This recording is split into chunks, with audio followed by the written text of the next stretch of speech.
Great. Thank you so much for having me. It's such a pleasure to be here for the second year in a row. And I'm really excited to share this. Before I get started, let's see, I'm just curious, are people English teachers or more general ed teachers or special ed or high school or elementary? Wait, that's not a great question. That's hard to answer. Let's see, I guess raise your hand if you're an English teacher. Okay, a couple. What about high school? A couple. What about elementary school? Okay, good. So a nice mix. Anything else I didn't say? Are there speech language pathologists or special education teachers?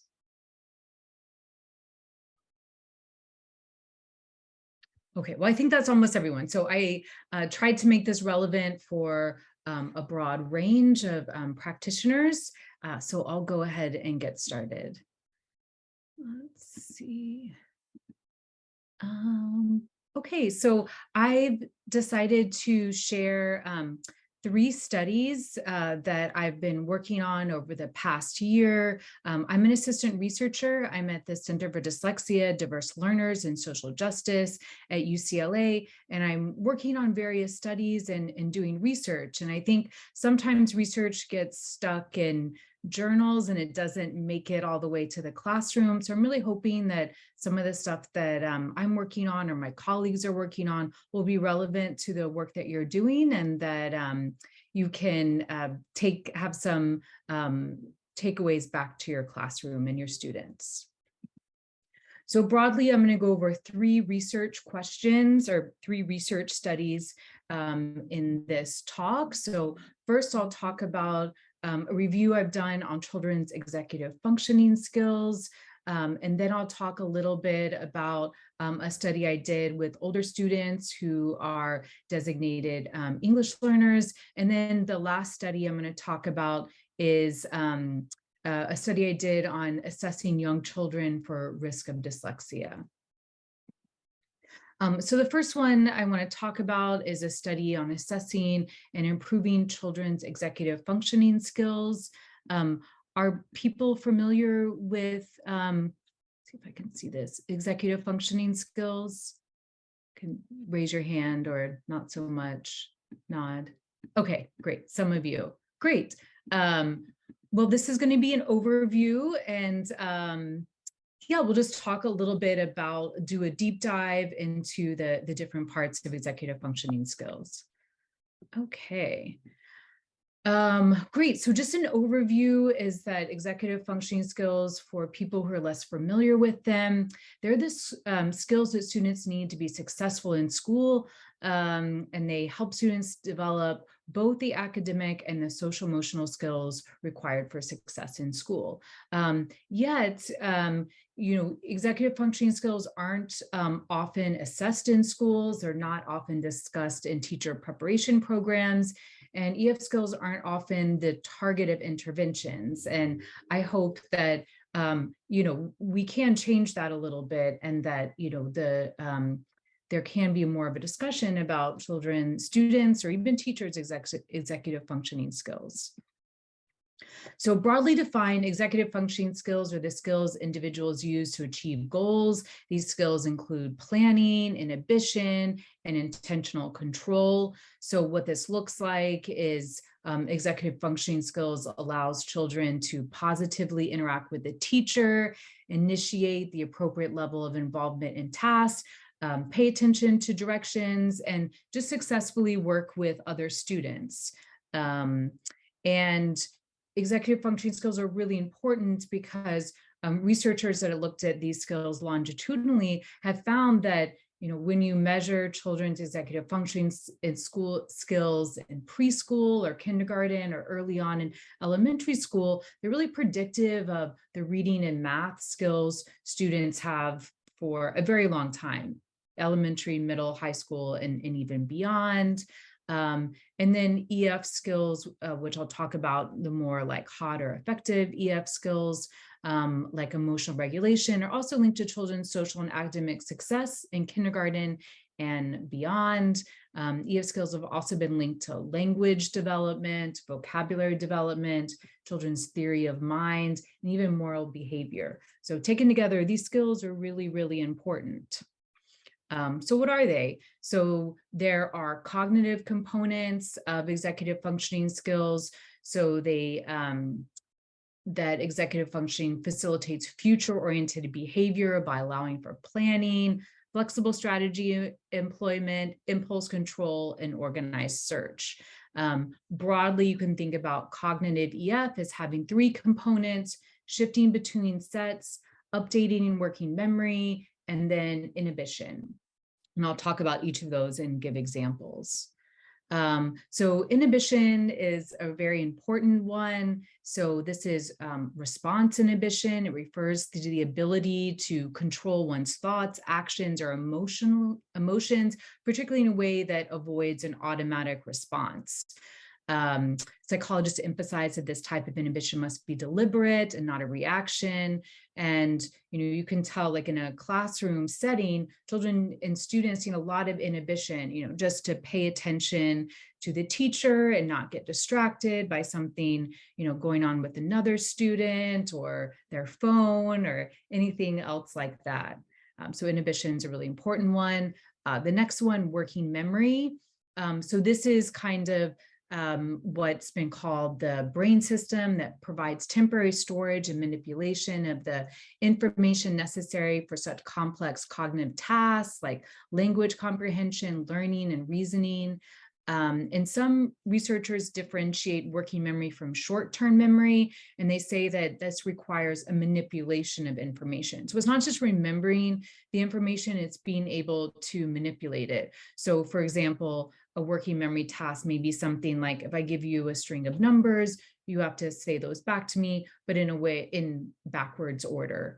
And children need and students need working memory to be successful in class. So you'll need it to remember, especially if the teacher gives multi-step directions, so what the teacher wants to do, and that the child needs to keep these things in mind while they're also doing something else. And the last cognitive one is set shifting. So this is attention shifting, cognitive flexibility, switching. So it concerns shifting back and forth between multiple tasks, operations, or mental sets.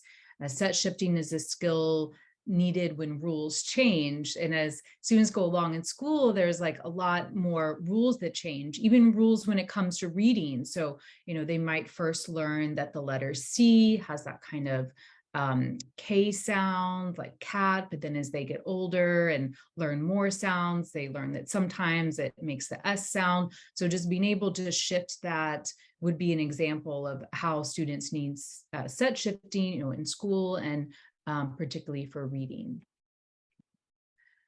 So broadly, executive functions are thought of as cold executive functions, which are the three I've just talked about. So it doesn't really matter so much what kind of mood you're in, or your emotions are less important for that. But then there's hot executive functions, which are more about, it depends on your emotion, depends on your self-control, your empathy, things like that. And those are what I'm going to talk about next. So hot EF, because of the emotion behind it, that can be called effortful control, emotional regulation, self-control, self-regulation, or willpower. And most of these concepts are closely related to inhibition, but measuring emotional regulation is different than simply measuring inhibition, because these skills include an emotional overlay. So unlike cognitive EF, emotional EF considers the appetitive or aversive nature of these conditions under which control is required, while the primary focus of work on executive function concerns the deployment of cognitive processes under conditions that are essentially effectively neutral, like the remembering numbers, something like that. So students need these self-regulation skills to help them wait patiently, for the teacher to come over to help them, to share with another student, to play a game their friend wants to play, These are just examples of effortful control or emotional regulation, but you can see how they're also related to empathy. And that effortful control has been shown to allow individuals to empathize with others without feeling or being overwhelmed by their own emotions.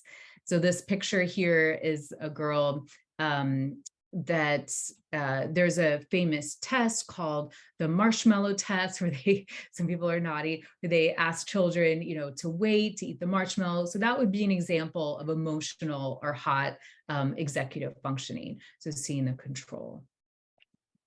Okay, so now I'm going to talk a little bit about executive functioning skills, or assessing how we measure them.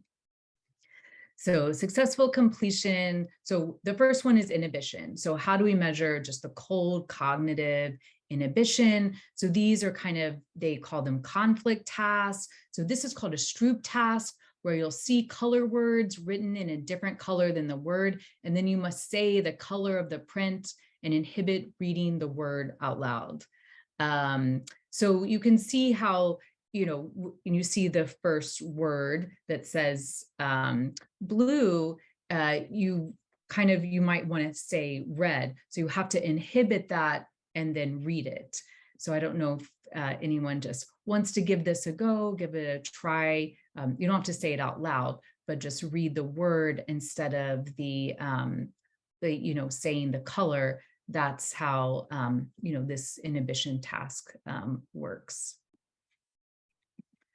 Okay, and working memory, often it's a digit span task. So a forward or backward digit span. So for example, like number 3, I would give students a list of numbers 73094, and they would have to give it back to me backwards. And it turns out that the ability to do that is really related to a lot of skills that students need to be successful, and it's related to children's math and reading skills later. And then there's measures of set shifting. So this is a dimensional change card sort, where first you would ask children to sort, by the color. So if they have a blue boat, it matches with the blue rabbit, but then next they're sort by the shape. So they'd match the blue boat with the red boat. So children's and students' ability to update when the rules change is a really good indicator of later academic success. And then you can put these all together in little games like head, toes, knees, shoulders are a really good way to see how children are doing with this, especially when you switch up the rules and you say, okay, when I say touch your toes, touch your head. So students being able to do this is actually also related to, requires a working memory because they have to remember the rules. It requires inhibition because they have to stop, their immediate response, and then it requires cognitive flexibility to do the opposite of what you're asked. And then to assess emotional EF is, that's a little bit trickier. There is the marshmallow task.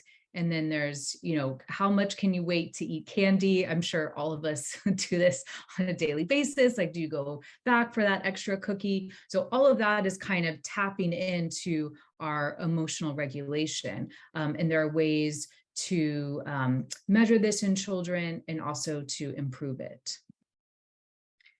So just to go through, I talked a little bit about executive functioning skills, and the takeaway here that, I want you to know what they are, but also that these skills are malleable. So they're not set in stone. Good environments help children build really strong executive functioning skills. Good teaching helps build children's executive functioning skills. But they're very malleable, and children can get better at them when provided intervention. And then reading, learning to read and getting better at reading, it requires strong executive functioning skills, but it's a reciprocal relationship where children, as they begin reading, their executive functioning skills get stronger, and that helps them read more and do better with literacy. And so it's this reciprocal relationship. And then reading improves executive functioning skills, especially hot executive functioning skills like emotional regulation and empathy. There are studies showing that, I don't know if y'all have seen this, but like that fiction influences empathy for the reader, because it really allows you to see things from another perspective, which some would say that's an executive functioning skill. So here's a quote that good fiction creates empathy. A novel takes you somewhere and asks you to look through the eyes of another person to live another life. And this reminded me of, how novels, this woman, Dr. Rudine Smith Bishop, writes that novels and books, they can be mirrors where they reflect the student. They can be windows where you can see to other worlds, and they can be sliding glass doors, which allows you to enter into other worlds and build that empathy through deep reading, which is an executive functioning skill. So I think all these things are important and related to reading. So in conclusion, just the takeaways that reading and executive functioning skills have a reciprocal relationship, and reading, especially reading fiction, can improve empathy and other executive functioning skills. And this is a chapter I wrote in a book. It focuses mostly on very young children, but a lot of the information is also relevant for older students. Okay, let me just let my cat in. He's meowing at me. I'll be right back. Sorry, sweetie.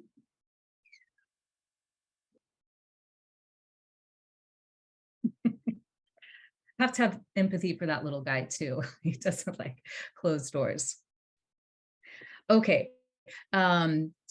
So the next study I'm going to talk about is a study on long-term English learners that I recently did. It's called Untangling Language Acquisition and Learning Disabilities. So before I became a researcher and before I went to graduate school, I was a high school special education English teacher.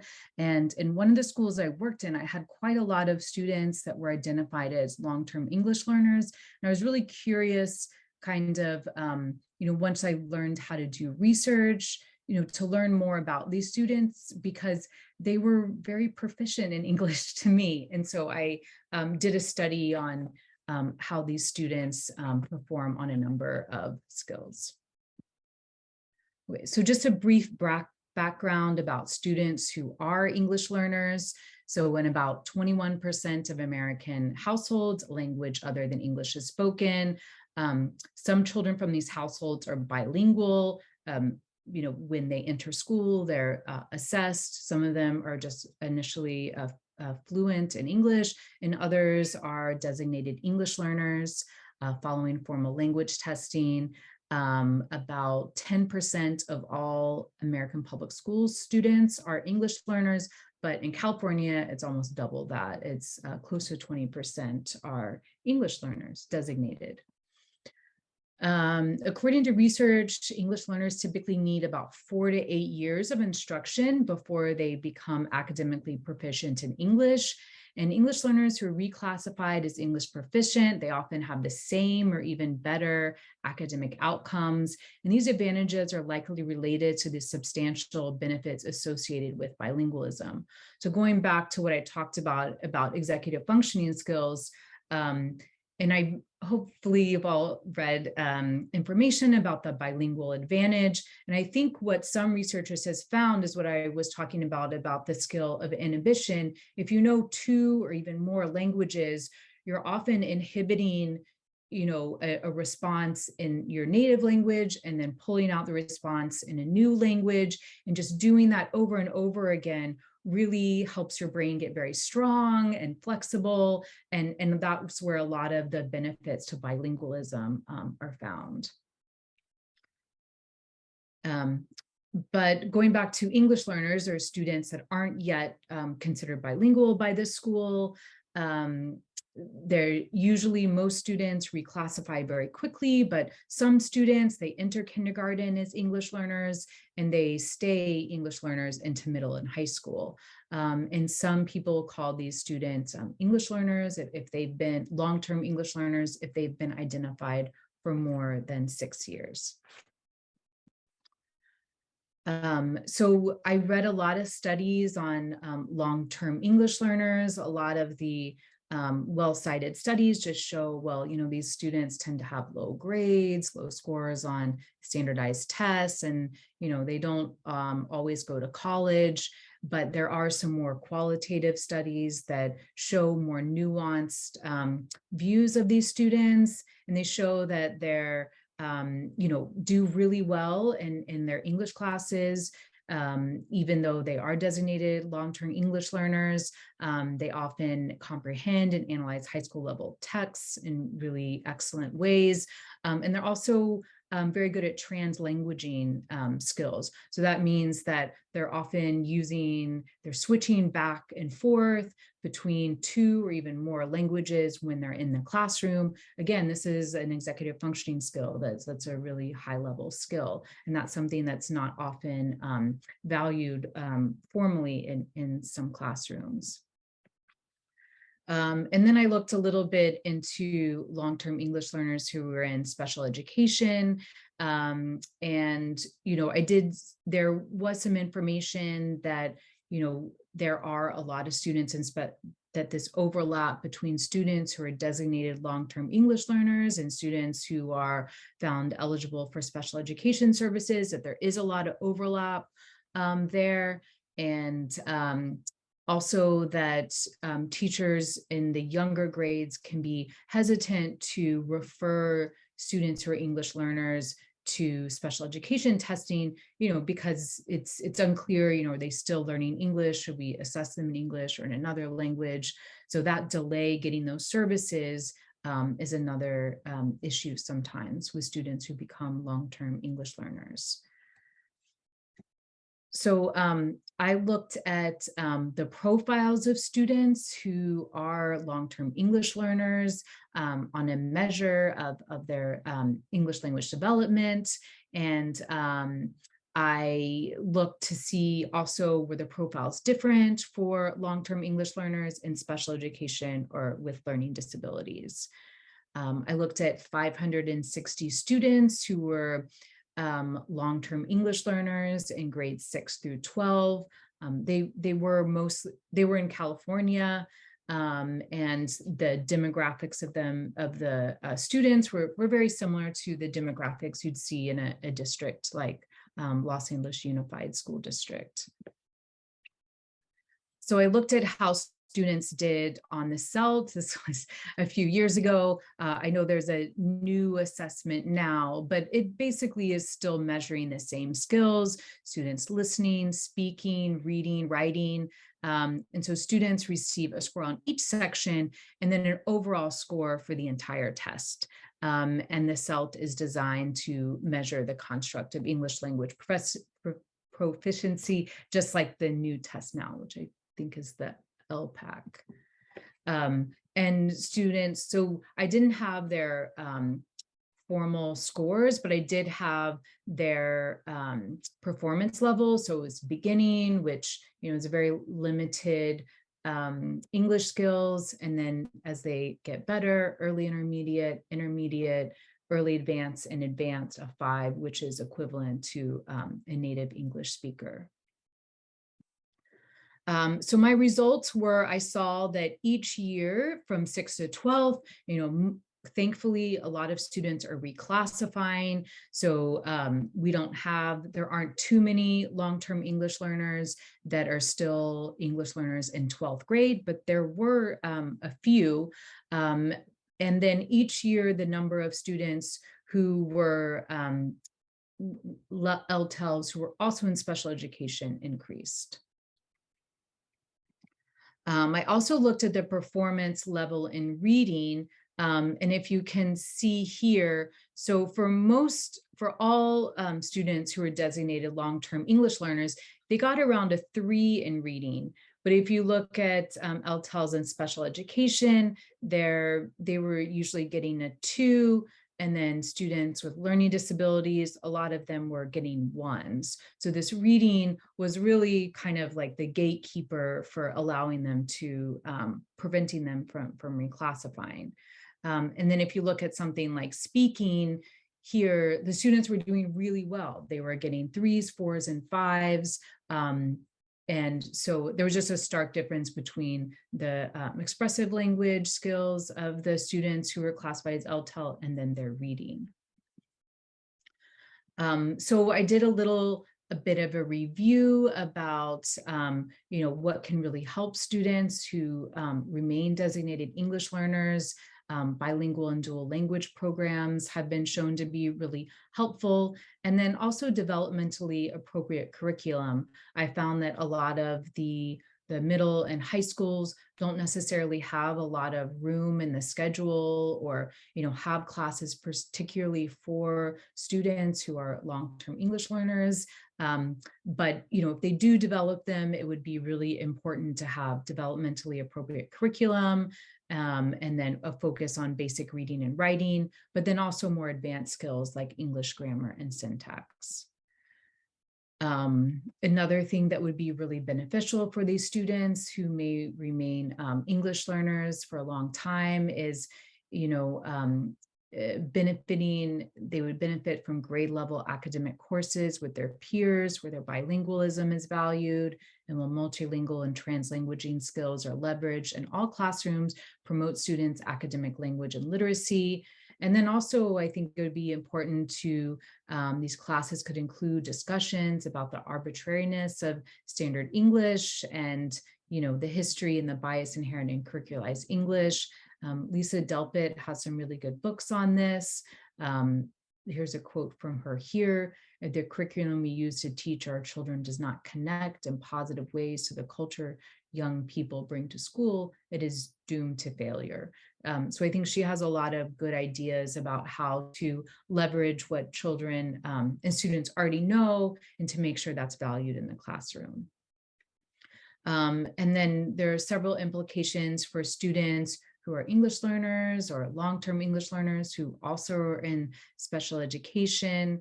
There's evidence that early screening can be really helpful to make sure that, if the problem is just reading, that it's addressed early on.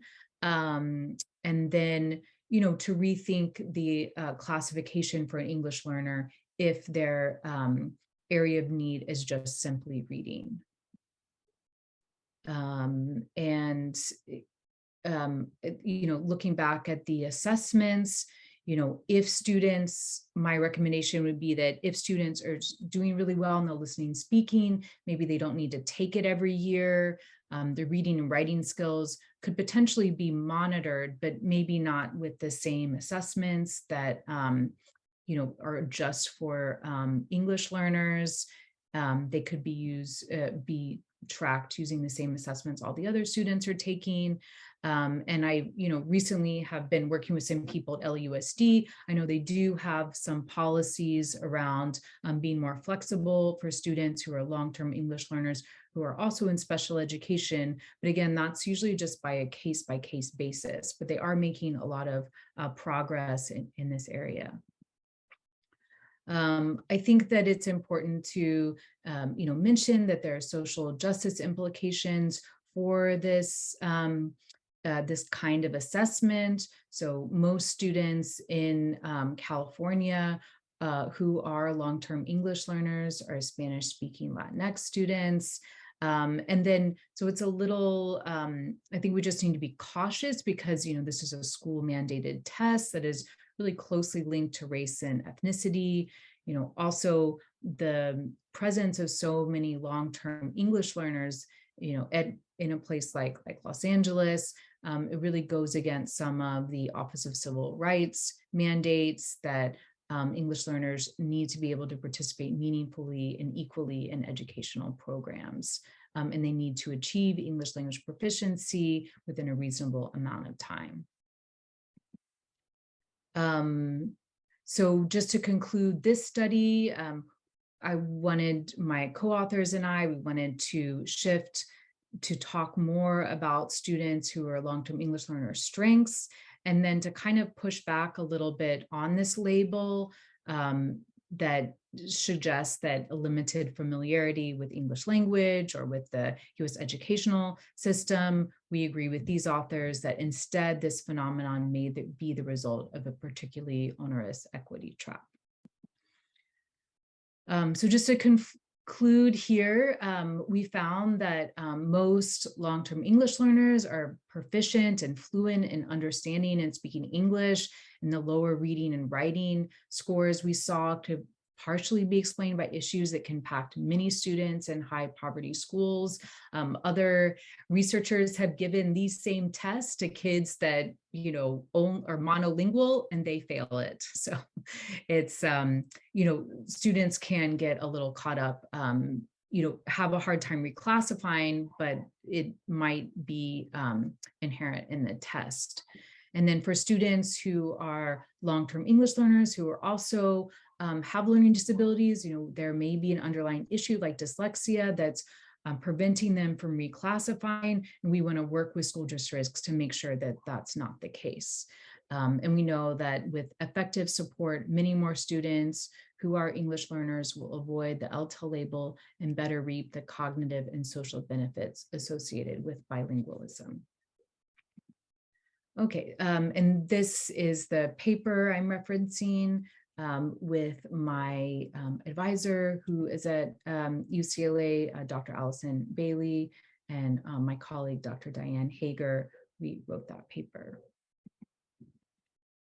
Okay, now we'll move on to the third paper, and I hope, I think we'll have some time at the end for a bit of discussion or questions if that's all right.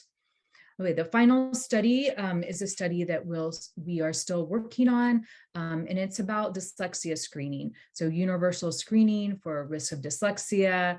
I know if you're aware, there's been a lot in the news about this recently, and we did some research on it and some background of what's already been published on this topic. So just broadly, dyslexia is a learning disability that affects reading as neurobiological in origin. It's debatable how many people have it. It could be 5%, it could be 20%. Again, it kind of depends how impacted students are with their dyslexia. Mild dyslexia, it could be up to 20%, but the more severe dyslexia is probably around 5%. Students with dyslexia, they struggle with word recognition, spelling, reading fluency, and reading comprehension. And this is something that we really care about, or I really care about, that without treatment, they may experience the secondary attentional and affective sequelae of their reading challenge. And dyslexia is thought of a little differently. It is a type of learning disability, but there's more brain-based research with dyslexia showing differences between people that go in the scanner and they read something where their brain lights up, and then people with dyslexia, their brain kind of lights up in a maybe less efficient way while they're reading.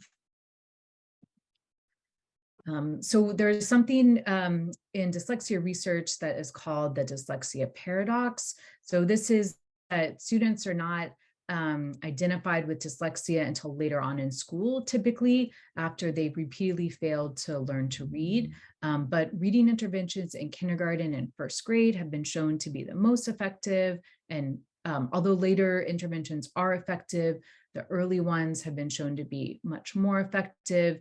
And so this is called the dyslexia paradox, where students must struggle for years before they're given help with their dyslexia. And so given this paradox, there's a push to identify students earlier, not with dyslexia, I think it's important to point out, but risk of dyslexia. So we want to identify them for early interventions in preschool and kindergarten, in first grade, and not wait until, third or fourth grade when they've already really had some bad experiences or unsuccessful experiences when they're learning to read. So related to this issue, there's most states have legislation related to early universal screening for students with dyslexia. Actually, California is one of the only states that doesn't.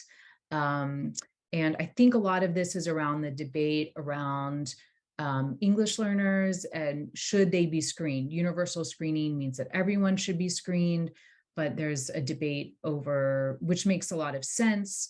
We don't want to confound their, same thing like reading challenges with English proficiency, but then we also don't want to let all these students not get the early interventions if they would be helpful. So there are a number of screeners that have been developed for dyslexia. If you're curious about that and are interested in if it's relevant for the age group of your students, this website, Gab Lab, she's really done a wonderful job of collecting all the screeners that are available. She lists the pros, like not really pros and cons, but all the attributes of the different screeners. She's actually created a screener as well. Some of them are free, even ones like Dibbles and things like that. But this is free to learn about all the different screeners.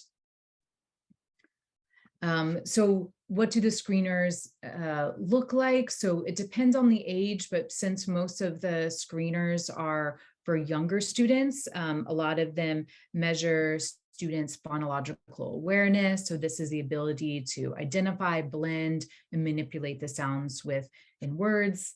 I'm sure since y'all are teachers, you know all about phonological awareness, but for example, changing the ah and cat to ah to make caught. So it's a lot about the sounds, not necessarily the letters.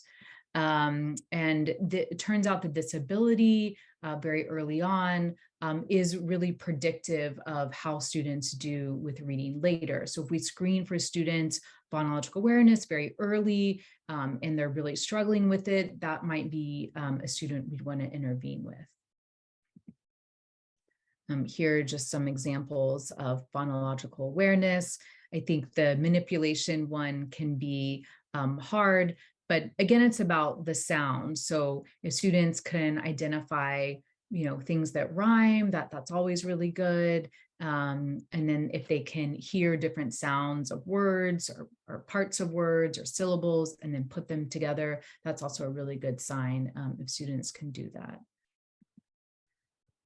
Also, we look at something called students' ability or their performance on what we call RAN, or rapid automatized naming. I don't know why I wrote rapid automatized reading. So how quickly a child can name these is uniquely related to and predictive of their reading performance. This is usually related to students' fluency. So even if students can decode words really well, sometimes some students will really struggle with reading fluency, and a measure like the RAN really tells us who's at risk for reading fluency issues. Oh, sorry about that. That is cut off.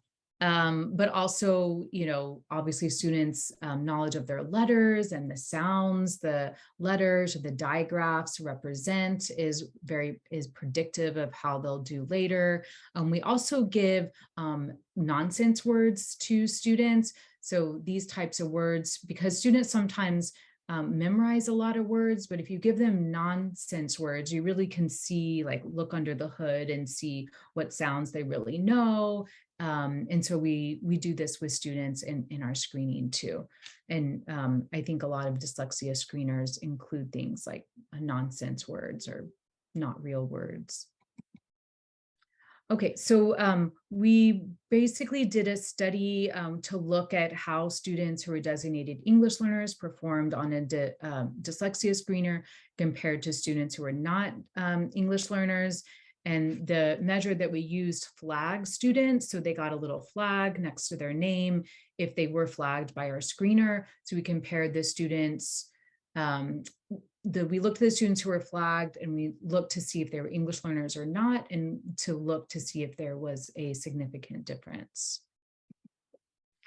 This was a really small study, mostly almost like a pilot study, but we did have enough participants for our analysis. So there's about 54 students. They attended a Title I school in Los Angeles. And I think it's important to note, and I'll come back to this, that this school does have a Spanish dual language two-way immersion program that students can participate in. And a lot of students that we screened were in this dual language two-way immersion program.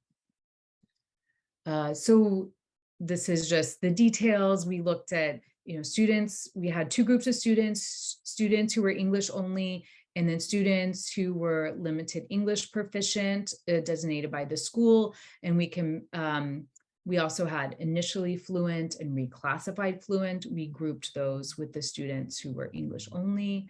And so we had English only 25 students and limited English proficient 23 students.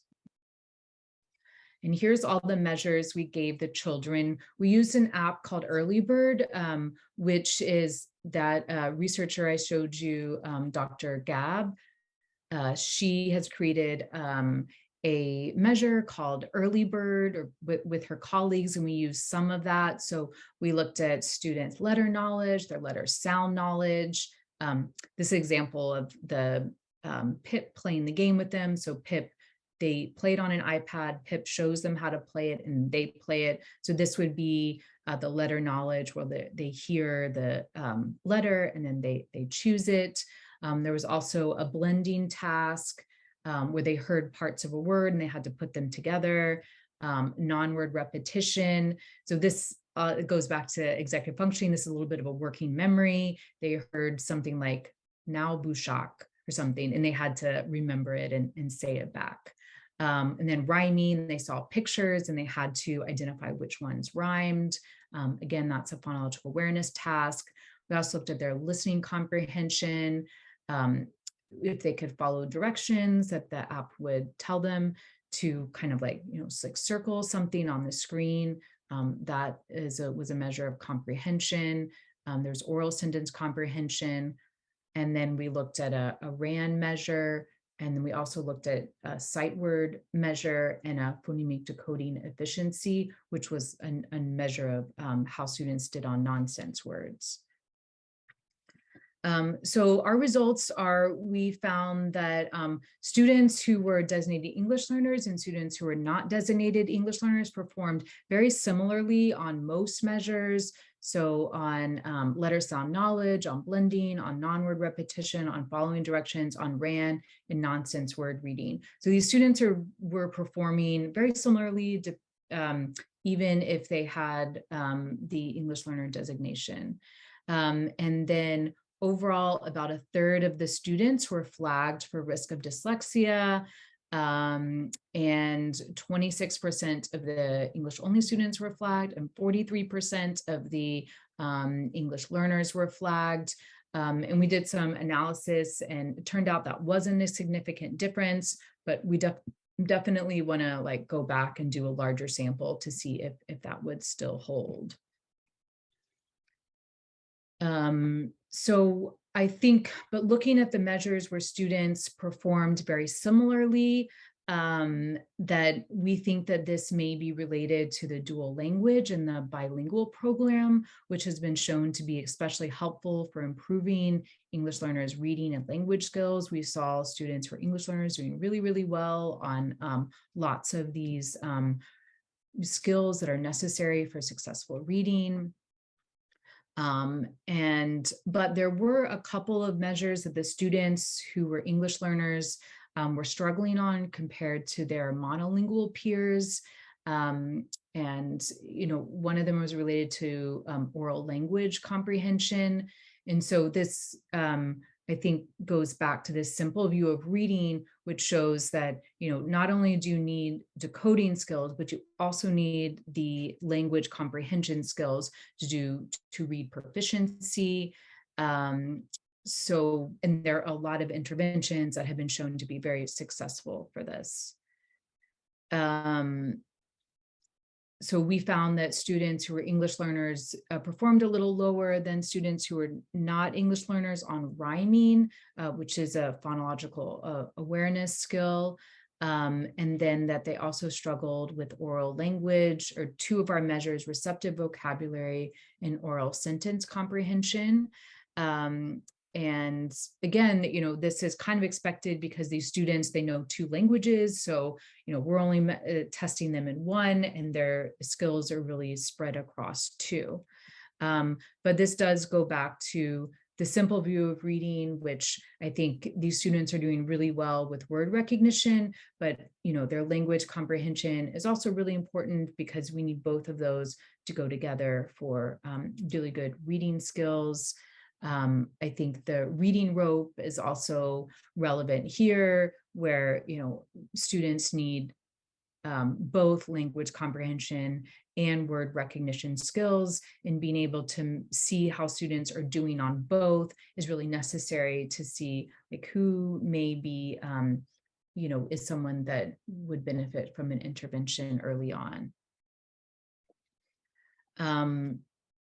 So to conclude here that, dyslexia is a prevalent learning disability, and it can cause children to struggle in school, but it can largely be avoided with early intervention. And so we want to encourage my colleagues and I, that we are doing some more work on screening students for dyslexia. And we think that there are real benefits to screening for dyslexia, potentially even for students who are English learners, so that we think that screening could be really helpful to support the growth and development of the many young students, whether they are bilingual or monolingual. So this study that I just showed, this one is actually currently under review. So you guys got to see it first, but reviewers are reviewing it right now. I also, if you're interested in this topic at all, some of my colleagues and I participated in an NPR series, which NPR kind of overlaps with this group or this website called LAist. And they have a number of articles about dyslexia in California, showing, like California, it's a lot about the parent perspective, which I think is really helpful, that a lot of parents have found that they try to get services for their child and they really come up against some barriers. So there's really excellent articles, and then a lot of resources at the end. So if you have parents or you yourself are interested in getting resources, I recommend the LAist articles. Okay, so putting it all together, I think, I wanted to start with children executive functioning skills, because I think these skills really underlie everything. And I think it's important for teachers to know a little bit about them. It may be something that is talked about more in teacher education programs, but when I was a teacher, I didn't learn so much about it. So I wanted to kind of share a little bit about the executive functioning skills. And then the paper on older students who are designated English learners. I hope that what you will take from that is that these students are, they may be trapped a little bit in reclassifying, but that doesn't mean that they can't access most of the grade level material. And then for the assessing young children for risk of dyslexia, I know that dyslexia is talked about a lot in schools and in the media lately, and just to have a little more information about what's going on and what's going on with screening, and whether or not you choose to screen students, that you have some resources if you're interested. I just thank you so much for this opportunity, an opportunity for number one, CRLP teachers teacher leaders just to come together and have this professional learning experience. And you give us a lot to take back to our own sites to continue a conversation. I know I will have to watch the video again in slow motion and digest many other things. Sorry, sometimes I talk too fast. No, it's not that. It's just you were like bringing the knowledge. And so I appreciate that. And it connects so well to all of our signature programs and everything that we are discussing and learning. So I value that and appreciate that so very much.